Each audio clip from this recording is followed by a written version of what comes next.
Good evening, everyone. I'm Abdullah Hussein. Welcome to Sudan in a Week on Al-Balad News. This week's roundup brings you the latest developments and headlines from Sudan. In a high diplomatic engagement, the chairman of the Transitional Sovereignty Council, General Abdel Fattah al-Burhan, held talks with a visiting delegation from the African Union Mechanism for Police Chief, CISA. The visit is a part of ongoing efforts to strengthen regional security cooperation. Reports from the city of Khartoum indicate that the rapid support forces have imposed severe restrictions on civilian movement, with numerous detentions carried out under accusations of alliances with armed forces. The Sudanese Council of Ministers has issued a directive barring any unauthorized visit to foreign embassies, stating that all diplomatic engagements must be coordinated with the relevant government authorities to maintain national security protocols. Sources confirm the arrival of Saleh Isa, the uncle of RSF leader Mohammed Hamdan Dagalo Hmeti, in the Chadian capital in N'Djamena. He is reportedly accompanied by members of the Dagalo family, along with significant financial assets, including gold reserves.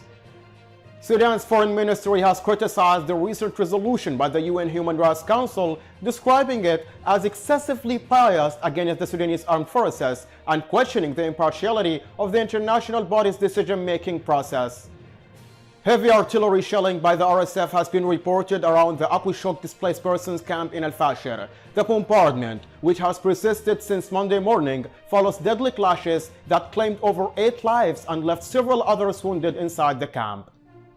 Disturbing reports from the village of Abu Shajar in Sirba have emerged, indicating that a woman was tortured to death by the rebel forces after her sons were accused of joining the joint forces. Egypt's foreign ministry has categorically denied allegations made by the RSF leader Mohammed Hamdan Dagalo Hmeti, refuting claims that Egyptian air forces have been involved in the ongoing conflict in Sudan.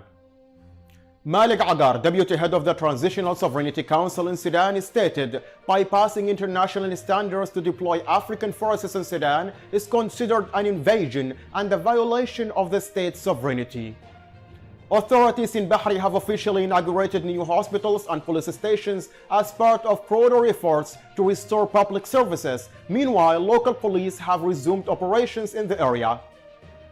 The U.S. Department of the Treasury has imposed sanctions on Al-Ghani Hamdan Dagalo, the brother of RSF leader Mohammed Hamdan Dagalo Hmeti. The sanctions are linked to the role in purchasing military equipment for the RSF, contributing to the RSF's continued operations in Sudan, including the ongoing siege of Al-Fashir.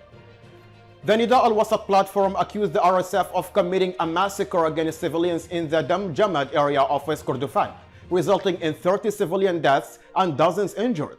The platform revealed that the attacking forces carried out a mass arrest campaign targeting youth and took them to unknown locations under the pretext of resisting them. Difficulties with residency permits and education challenges are driving Sudanese nationals to return from Egypt in increasing numbers. Officials at Ashket Crossing reported an average of 1,200 voluntary returns to Sudan per day, a figure echoed by similar movements at the Argain border. The United Nations has reported a sharp decline in the value of the Sudanese pound, noting a 327% devaluation over the past year. West Darfur is witnessing fresh waves of displacement, with civilians fleeing toward eastern Chad as armed clashes intensify between conflicting forces in the region. Sudan's Interior Minister has announced that any foreign nationals found to have participated in the ongoing conflict alongside rebel militias will face legal repercussions under national law. The RSF forces has been accused of perpetrating a massacre in the village of Omeleha in Jazeera State, and in a separate incident, another massacre was reported in a Damukiya village east of Al-Ubayd in rural Khortagat, allegedly carried out by the same militia forces. Sudan's foreign ministry has distanced itself from claims published by the Israeli newspaper Haaretz, which suggested that Hamas leaders were exiled to Sudan. The government has denied any involvement in such arrangements.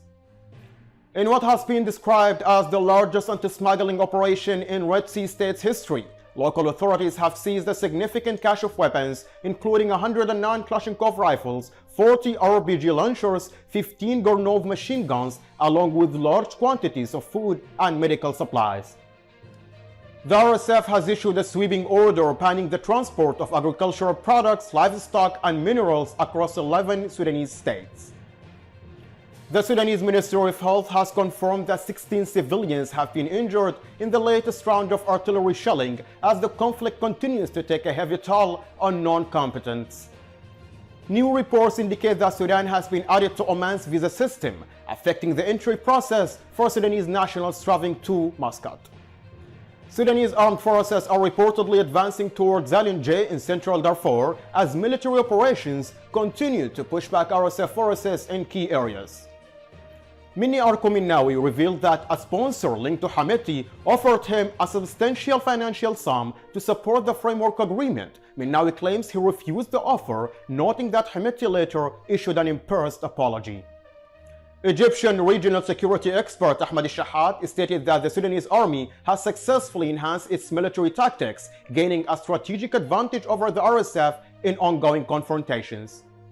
Informed sources have disclosed a significant shift in Chad's stance toward the ongoing conflict in Sudan, signaling a potential change in the regional dynamics. That's it for this week's top stories. Thank you for watching and see you next Friday on Al-Balad News. Have a great weekend.